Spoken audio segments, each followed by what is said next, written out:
Welcome to How to Talk to Kids About Anything with Dr. Robyn Silverman, a podcast loaded with practical tips, powerful scripts, personal stories, and simple steps to make even the toughest conversations easier. So get ready to get the information you need to make the impact you want from someone you trust, your friend, parenting expert, Dr. Robyn Silverman.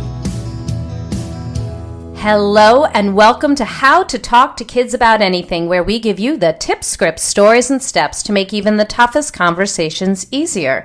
I'm so thrilled to be your host, Dr. Robyn Silverman, child and teen development specialist, author, and speaker, and most importantly, parent of two great kids who give me the opportunity to love, learn, and grow every single day, whether I want to or not. Believe me, I get it. It's not always easy, but we're in this together. And thankfully, we have a lot of wonderful people we can call on to get the help and insight we need along the way. Now imagine being stuck in a world that doesn't really get who you are. You're different, and in many cases, people see these differences as bad and something that needs to be fixed. My next guest, Deborah Reber, has spoke to us before about neurodiversity and is back to talk more specifically about what she refers to as differently wired kids. We're talking about the 1 in 5 children with ADHD, dyslexia, Asperger's, giftedness, anxiety, sensory processing disorder, and other neurodifferences. 1 in 5, 20% of children are neurodiverse, and they have many challenges that they must face. And along with these kids come the parents who love them, and they're not always sure how best to help their kids, but will try just about anything. They try to find the right school, the teachers, therapists, medications, as well as the right parenting group and friends who will support them. It's hard to know how to handle it all, but Debbie Reber is here to help. Debbie Reber is a New York Times bestselling author and the founder of Tilt Parenting, a website, top podcast, and social media community for parents who are raising differently wired children. Her newest book, Differently Wired, Raising an Exceptional Child in a Conventional World, came out just recently in early June 2018. She currently lives with her son and husband in the Netherlands. We are so glad to have you here again today, Debbie. Welcome to How to Talk to Kids About Anything. It's great to be back. Thanks, Robyn. Well, we're thrilled to have you here, and I know we've talked about what kind of brought you into this world and talking about neurodiversity before, but can you tell us quickly, for those who haven't heard you speak yet or heard the first podcast we did together, just a few sentences about what brought you to your really amazing interest in differently wired children?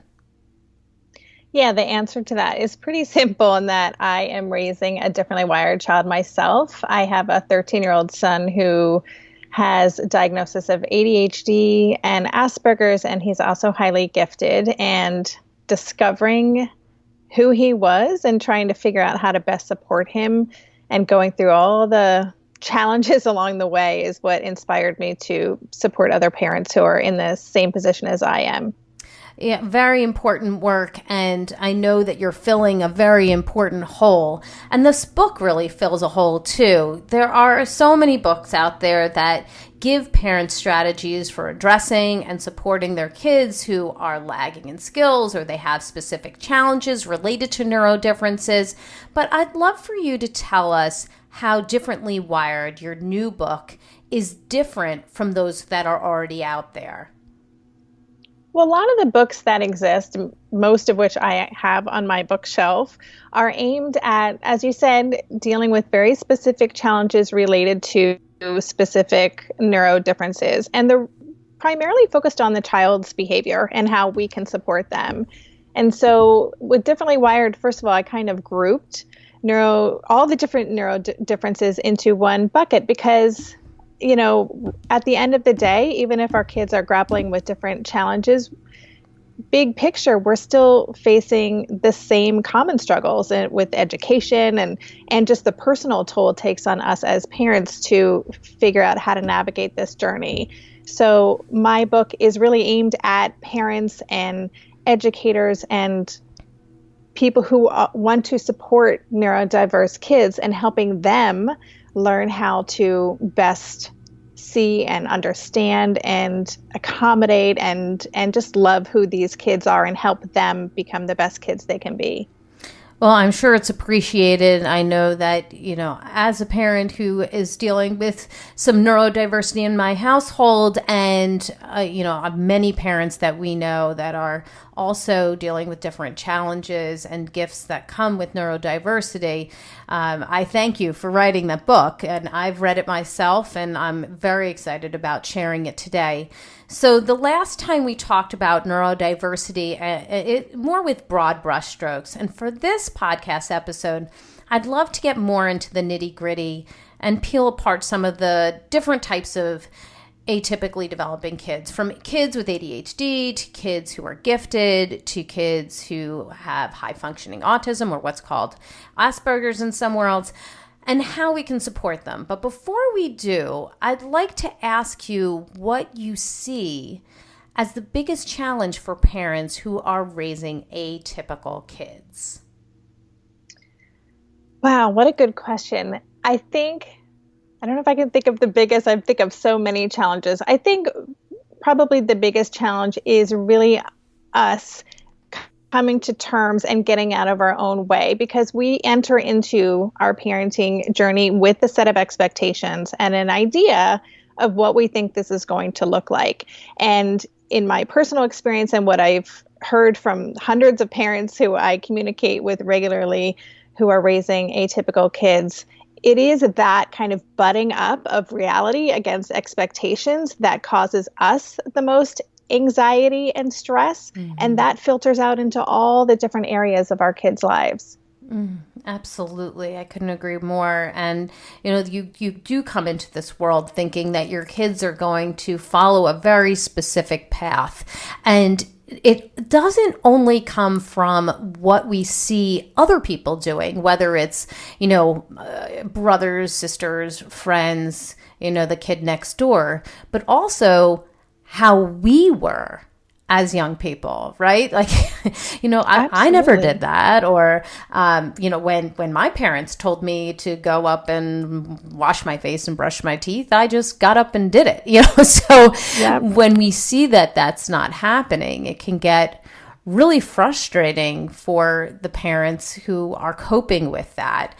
I know that you talk in one of the chapters in your book about, it's called Stop Fighting Who Your Child Is and Lean In. And in it, you talk about letting yourself mourn, leaning in, actively appreciating who your child is, something you and I spoke about when we did our podcast on your world, on your podcast on Tilt Parenting. And then this very interesting idea of reframing what is, which is what you're kind of talking about now. And I'd love to sort of dwell there for a minute before we move on. You talk about how you want to take note of what gets under your skin. The dilly-dallying, the fidgeting, the interrupting, the overreacting, and then taking that and reframing it. So these behaviors can drive us bonkers. I mean, I'm literally thinking myself this, that I have to remind my kid, like, just brush your teeth. I'm not looking for anything else that you're doing there. Or just eat breakfast. We're not reading right now. We're not bothering this person. We're just sit down and do these things. Can you talk more about the concept of reframing? Because I'm sure that everyone can benefit from this. This is not just, parents of kids who are atypically developing, like this is anybody, but how we can reframe this instead of reminding your child not to do these behaviors or getting angry when she or he does it. And they, in the case of differently wired kids, they're not even in control. So can you talk more about that?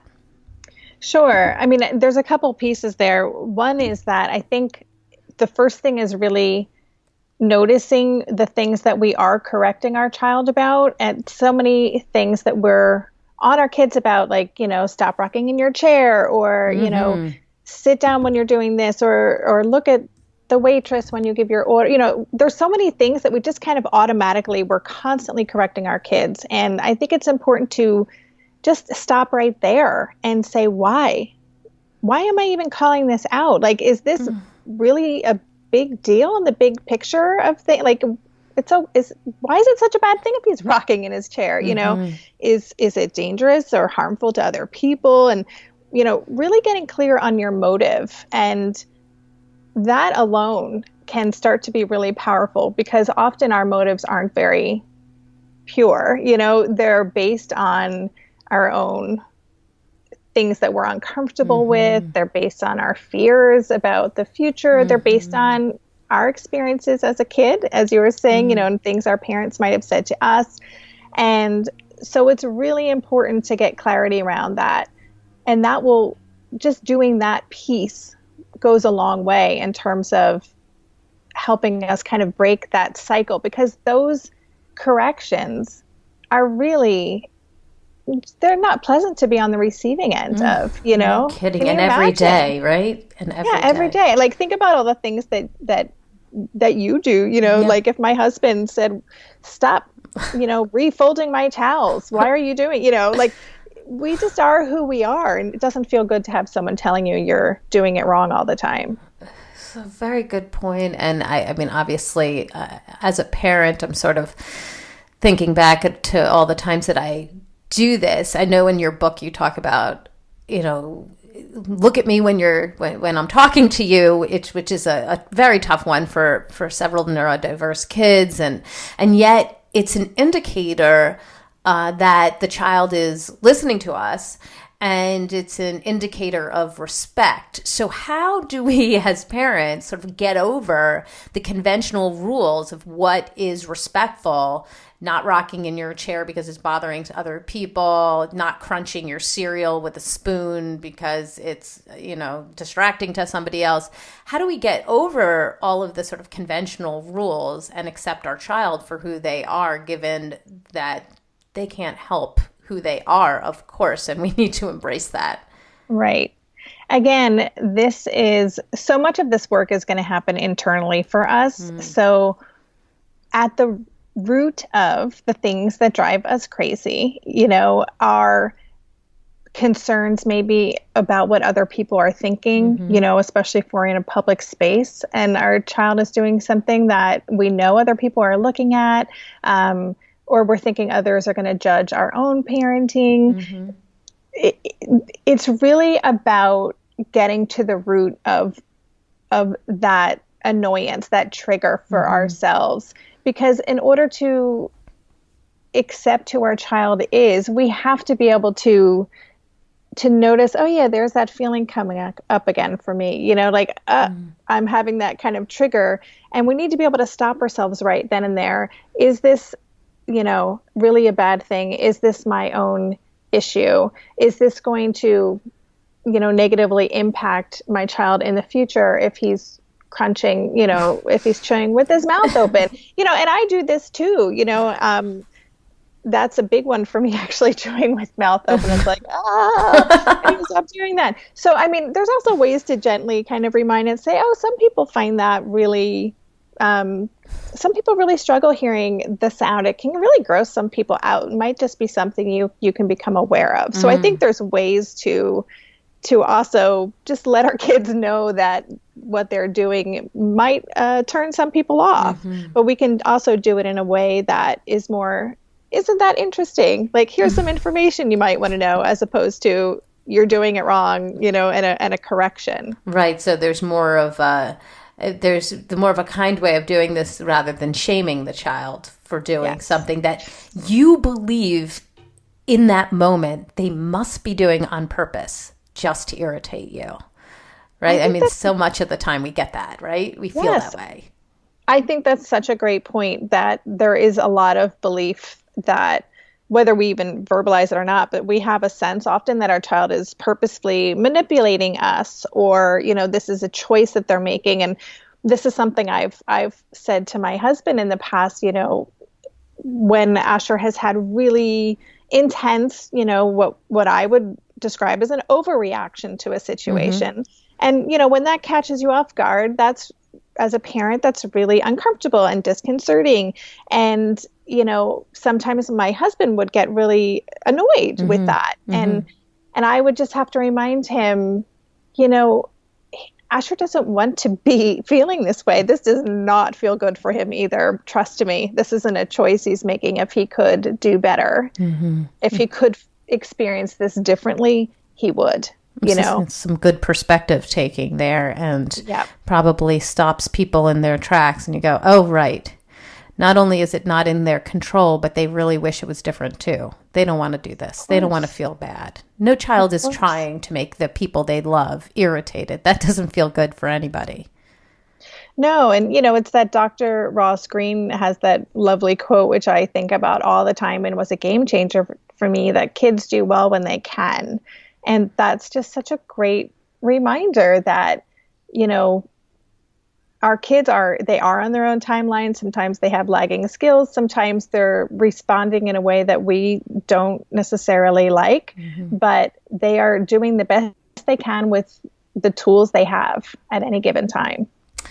So let's lean into the area of ADHD for a moment here. It's something that you've talked about as a diagnosis your child received fairly early on. Some still seem to contend, though, that ADHD is just kids behaving badly or parents who have no control over their kids. It's entitlement. It's lack of self-control. So can you tell me what's really going on here with ADHD and how we can go from treating these children specifically as people who are ill-behaved and instead meeting them where they are? Yeah, ADHD is, I think, among the most maligned, neurodifferences or diagnoses that people can have, the most stigmatized for whatever reason. And, you bringing up that idea that, some people believe this isn't a real thing. And, that kind of, those articles, when they kind of come on my news feed on Facebook, just infuriate me when people are saying, that this is an interesting point of view. If we just fed our child this way, or, there was that article I mentioned in the book about, French kids don't have ADHD. I'm like, really? So, I think for whatever reason, ADHD is treated as something that actually needs to be corrected. Whereas, there are a lot of other neurodifferences, like a learning difference such as dyslexia, for example. We accommodate and support a child with dyslexia, right? We help them have tools so that they can, meet their personal goals and learn how to kind of work around things that can be challenging for them. And with ADHD, people seem to be looking to fix the behavior because the behavior can be challenging in a school setting.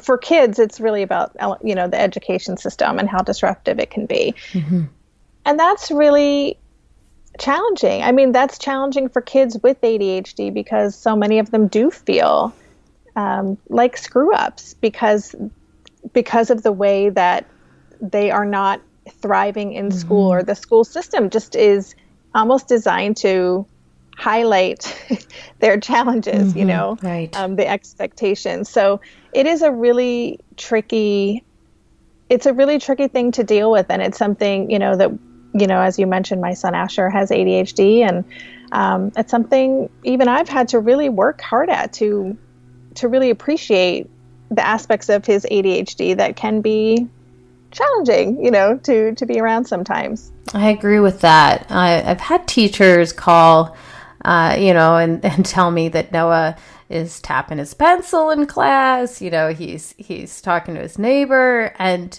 knowing my child who is such a learner, like loves learning, I think to myself, well, here's a child who has ADHD and who just needs to get up and walk around. It just seems very obvious to me that that child needs to move. But in a school setting, we often can't allow a child to move around because it could be distracting to other children. And yet, kids who have ADHD are often in a situation where they learn best when they are able to stand, move around, touch things. So you're right. It's very much at odds with the traditional way of teaching children in a school setting. So what are some of your answers to a parent who is hearing feedback like that so that they can advocate for their child and still not have a situation where maybe the teacher is resentful that a child may be doing these behaviors seemingly on purpose? Yeah, I think there's a lot of education that has to happen. And, unfortunately, it does come down to parents like us having to step into that role of compassionately educating teachers and other people. I mean, I'll just give a super quick example. Asher, when he was in a traditional school, I remember him telling me how hard it was for him when a teacher would say, pay attention, because he on the outside, it looked like he wasn't paying any attention because he was maybe doodling or playing with something or looking out the window or something. And he was constantly corrected. And he told me, Mom, the minute I have to stop doing that other thing and just look at them, I'm so focused on not doing the other behavior that I can't hear anything they're saying. I really enjoyed that part of your book when you said that. And it dawned on me that, each time that I've told my son to look at me while I'm talking to him, that he may be experiencing the same thing that Asher brought up. So thank you, Asher, for that. Yeah, and I think, but that's something a lot of teachers don't know. I mean, even some of the school systems Asher was in, that were designed to support different kinds of learners, there was still a lack of real understanding. There might be kind of a academic understanding, that this is what, but in reality, in our classroom, this is the way we do things. So there's got to be some more kind of back and forth. And, I really encourage parents to make a ruckus, as I have a chapter in my book about making a ruckus, but in a compassionate way, to really align with our kids' teachers and help them really understand, convey to them how our child does pay attention, what that looks like, and work with them to come up with some solutions. I know that the walking around thing is really, really tricky. And I wish I had an answer for what that looks like in a classroom. Asher has some ideas about it, which he just shared on a podcast, where he thinks that the whole middle area of a classroom should be empty spaces, and there should be a couple desks on the outside for people who need to sit. I was like, okay. In some schools. Just let everybody walk around and stand up. No, that's it. I agree. I wish that the kids had more of an ability to get up when need be, so that they can get that pent up energy out, and then they can be more attentive. I mean, it's just interesting that the thing that is argued against, the thing that seems disruptive, is the very thing that will make it so the kids are not disruptive. Yeah. I mean, it's going to take time. I think there's just a culture shift that is going to have to happen. And, with, 20%, and I think it's much higher than that, 20% I'd of agree students, with that. Who are differently wired, this change is going to come, but it's we know that how slow some systems and structures can be to make change. But I think the more that we can continue to advocate for our kids and just compassionately educate people who interact with them about what they need and get creative. I would say, don't take no for an answer. Like, continue to experiment and try things out. You would be surprised at how willing many schools are to try something completely different to meet a child's needs.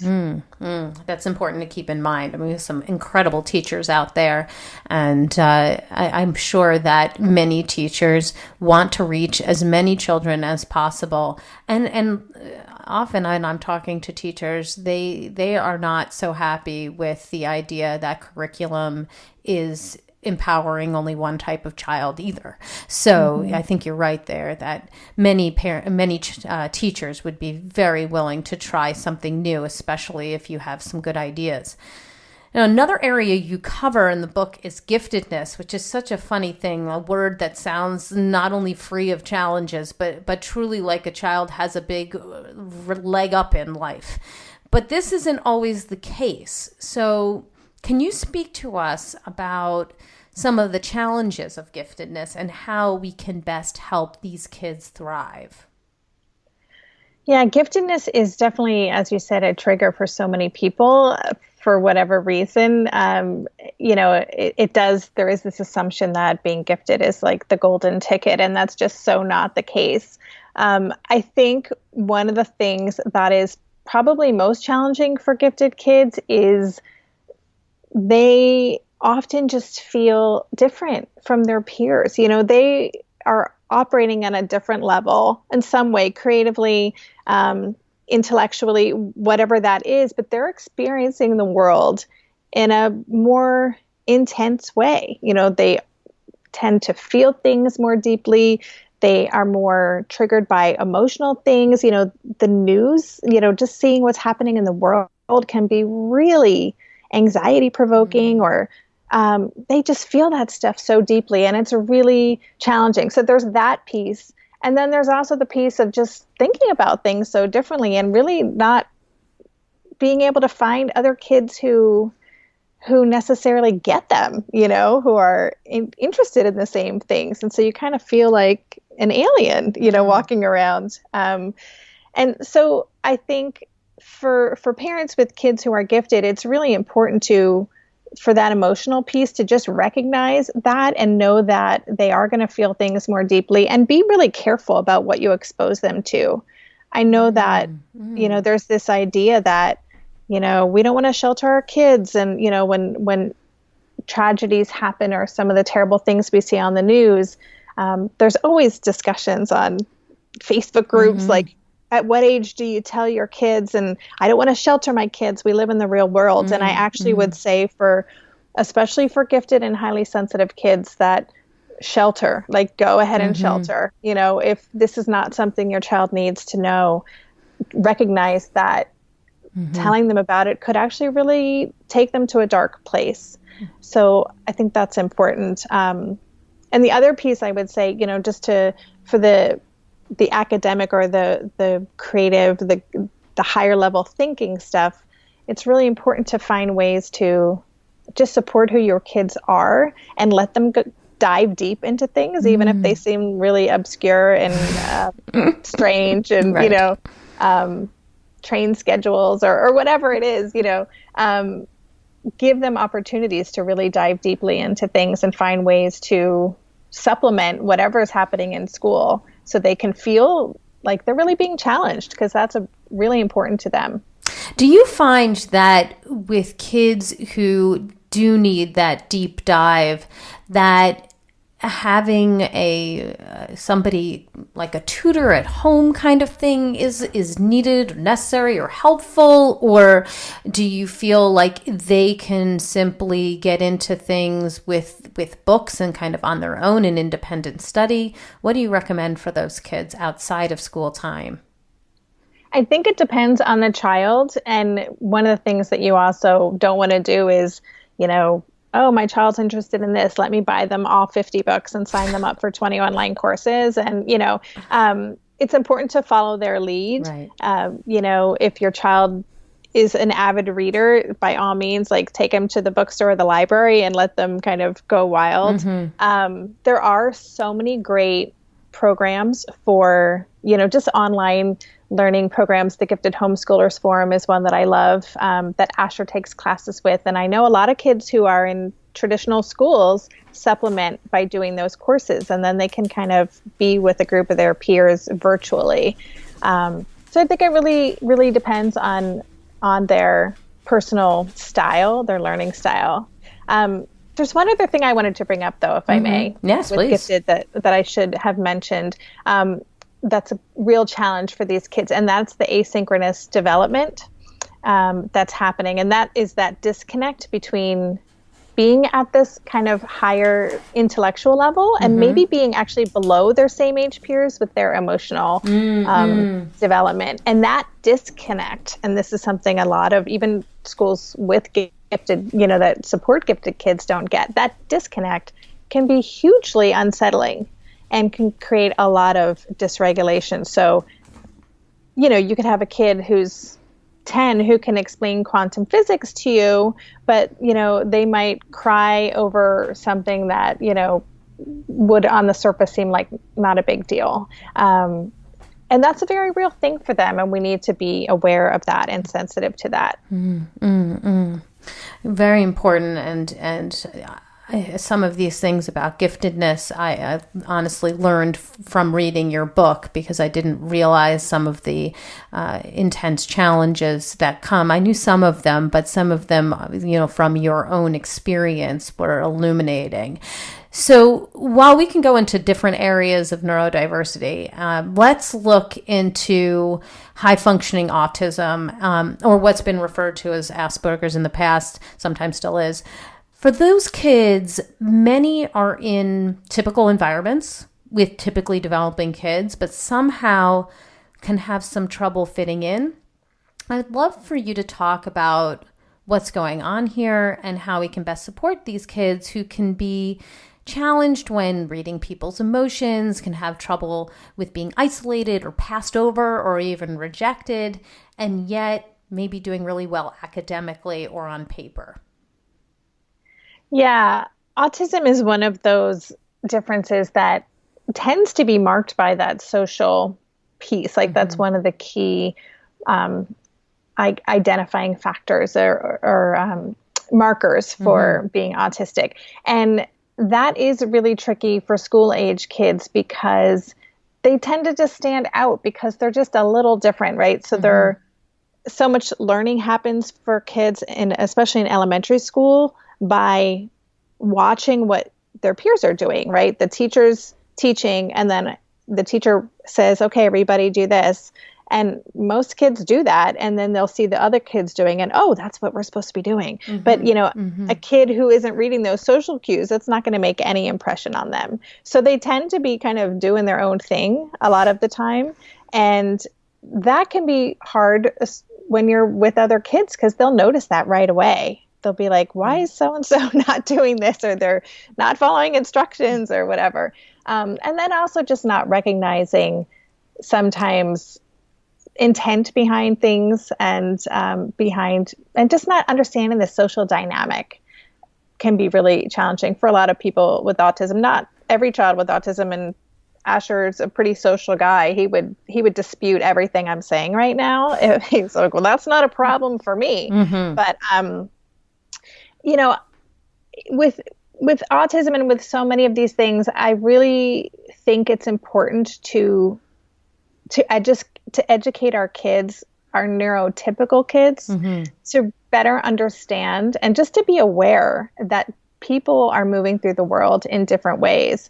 And I think this is something that, I would encourage everyone to just kind of have open communications with their young children.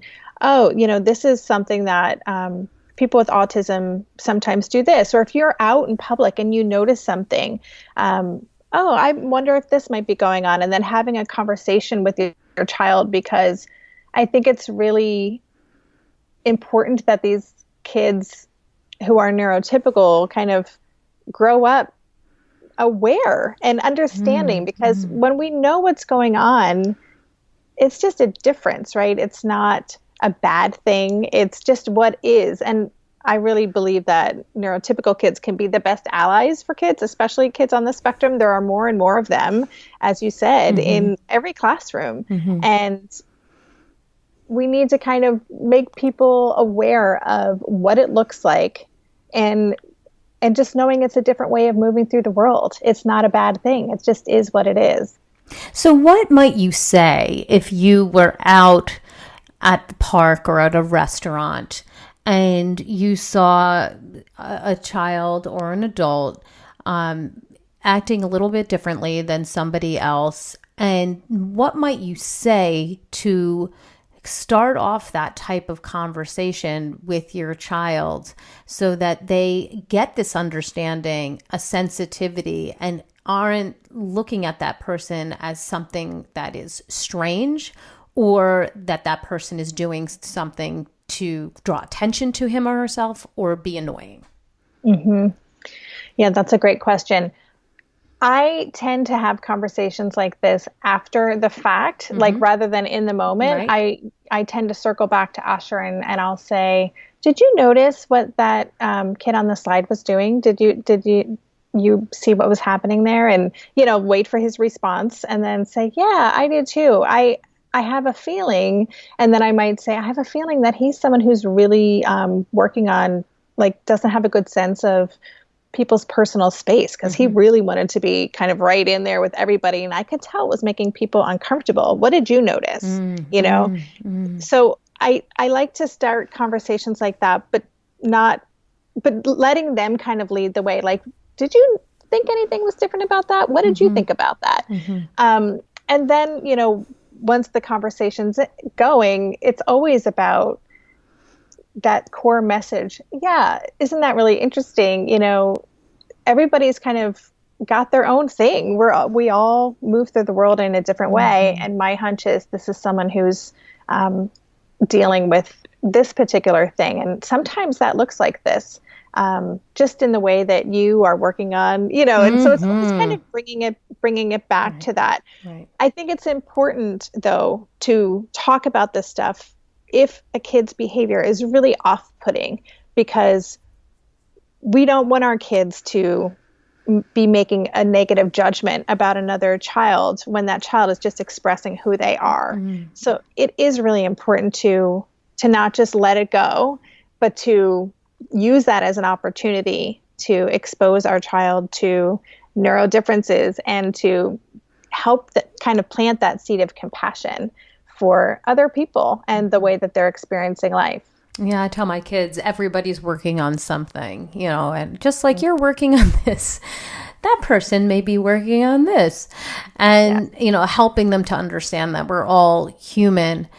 When you brought up this, idea that, that people are just expressing who they are, it's interesting because it almost feels like, this sort of neurodiverse continuum, like, oh, all right, everybody is sort of somewhere along the line and they're going to express the way that they are in all different types of ways, just like, we've had these conversations about gender or whatever, that there's kids are going to be expressing themselves and there's no right or wrong in this situation. It is what it is. And we want to make sure we can embrace that person for who they are rather than questioning why they're doing that and why they're not more like you or more like the typical person or the more like the person that people think you're supposed to be.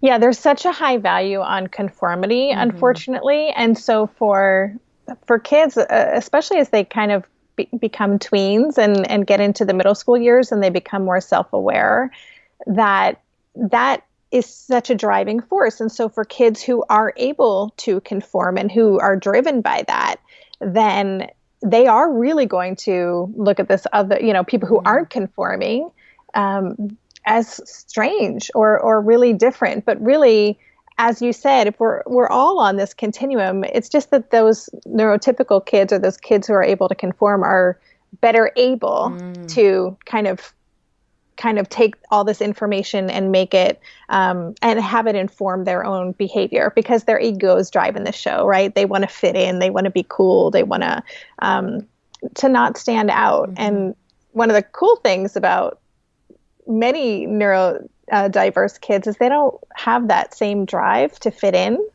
which is something I love about them.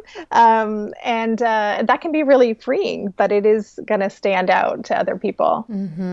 Yes, it absolutely is. And it certainly serves them well later on in life when they can go after their gift, their dream, their thing, their passion. And all of a sudden people are like, wow, that person is changing the world. Well, yes, it's the very thing that you were trying to stamp out of that child.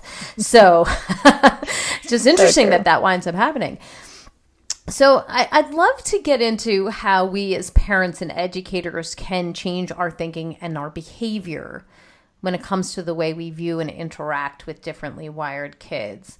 So you speak in your book about questioning, connecting with your community, self-care, and proactively planning for challenges.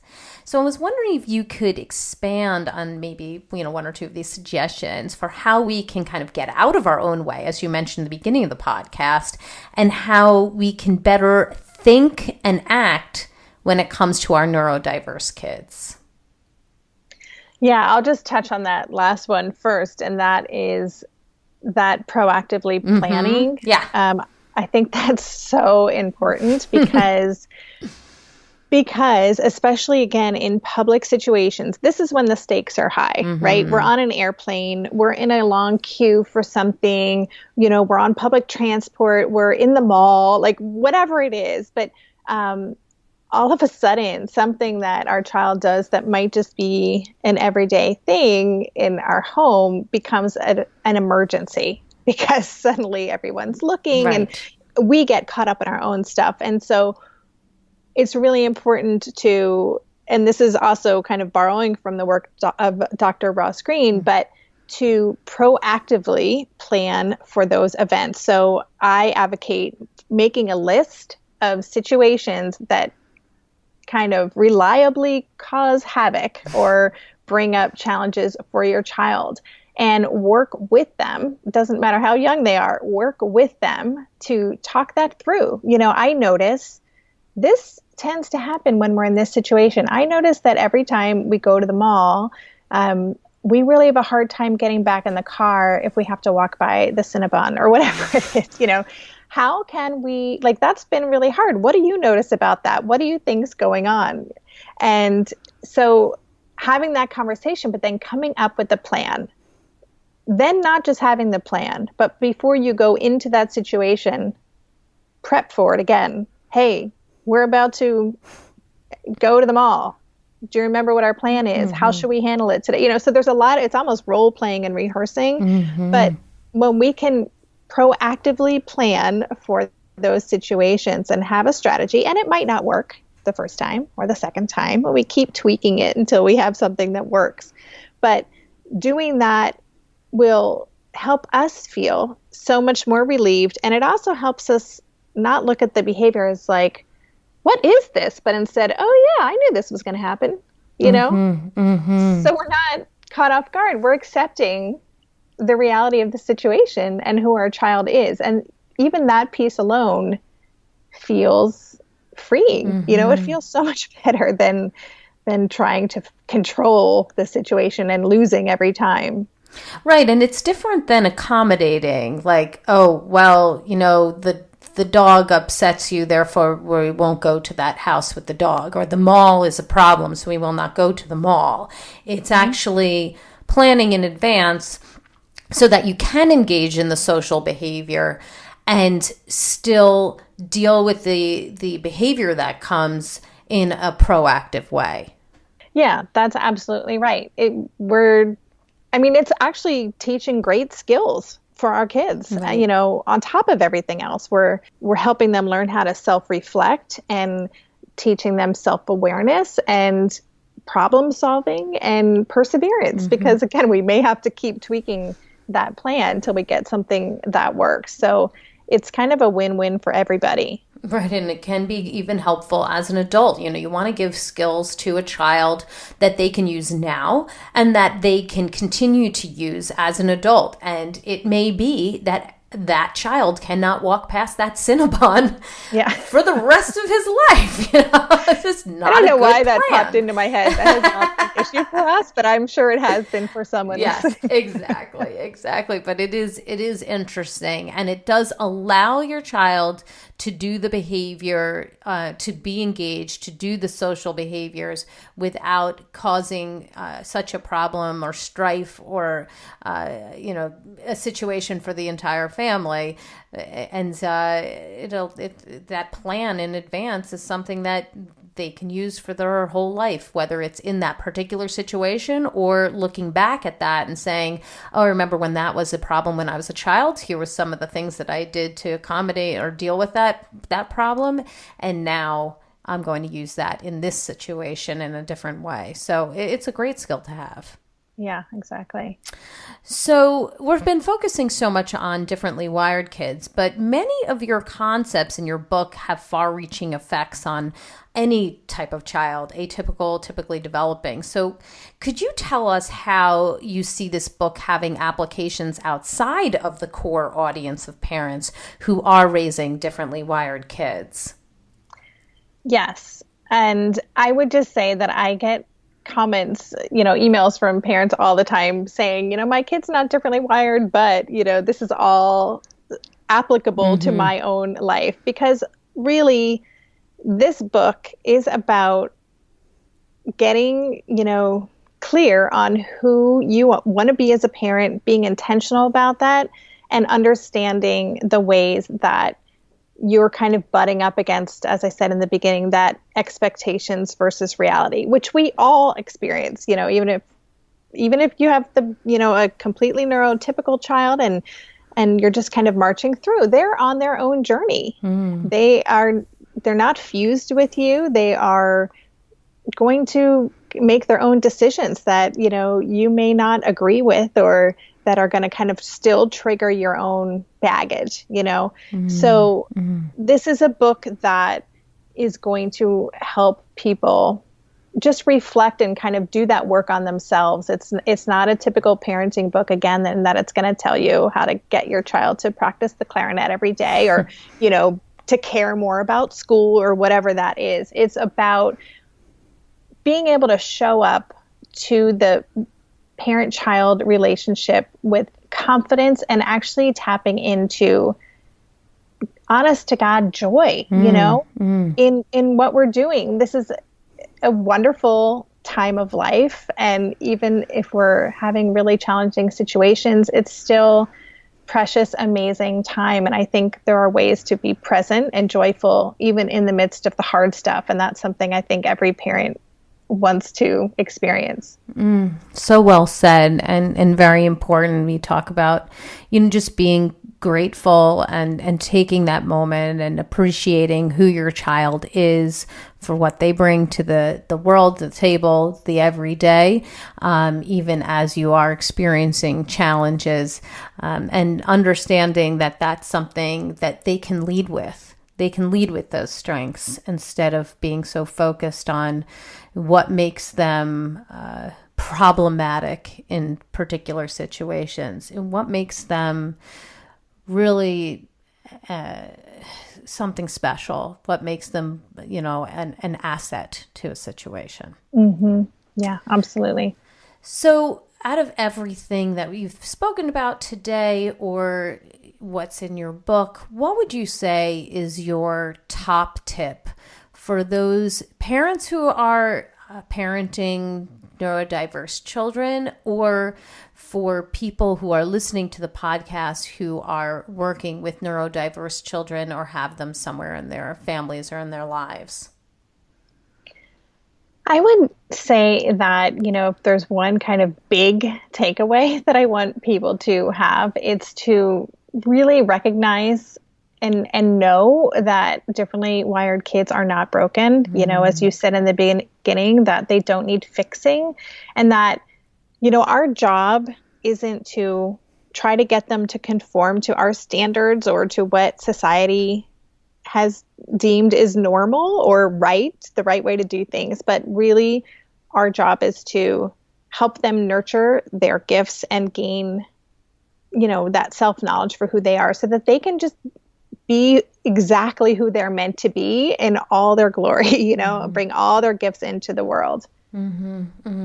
Well said. And if we can look at children, each child in that way, we would certainly be grateful for all the gifts that every child is bringing to the world. And instead of waiting for them to become adults and change the world, you could see how they are impacting their world in a positive way right now. Absolutely. So I really do appreciate what you're saying here. Give us the resource of the week. Where would you like people to go to get more information about you, your book, your podcast, and all the other wonderful things you're doing? The best place to check out this work in the book is to go to tiltparenting.com. And that's where my podcast is. I do a weekly podcast and just released, I think, episode 112 last week. And those are with thought leaders and experts and parenting coaches and people like you. And then also I have a blog there, and you can find out a lot of information about the book as well. And so tiltparenting.com. Excellent. I'm sure a lot of people will be going to it. And the book is Differently Wired. It is such a good book, really helpful to understanding how we can raise an exceptional child in a conventional world, but also how we can support those who are raising atypically developing children and children who are neurodiverse. So I urge you to get that book. Debbie Reber, thank you so much for joining us today. I really just appreciate your outlook, the way that you explain things, and what you're adding to this dialogue about raising kids who are atypically developing, but still have so much to offer this world and really can make a huge difference if we can just stop for a moment and see them for who they are. So thank you so much. Thank you so much for the conversation. Well, I've got my takeaways, and sweet friends, I know you have yours. Let's discuss them. Come up on Facebook. Go to facebook.com/Dr. Robyn Silverman, and let's chat about it at drrobynsilverman.com or twitter.com/Dr. Robyn.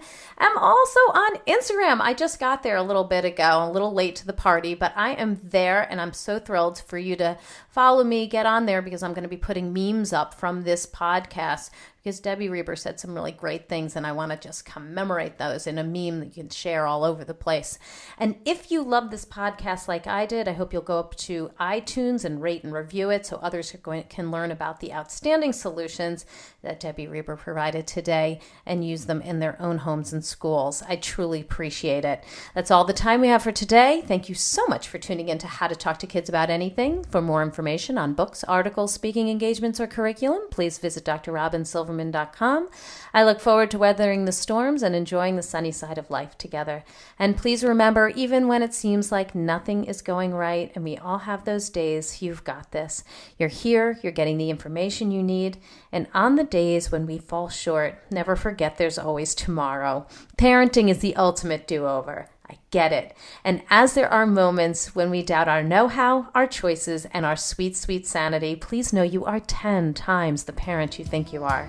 Until next time, this is Dr. Robyn Silverman with How to Talk to Kids About Anything. Please tune in again and keep connecting through conversation. See you next week.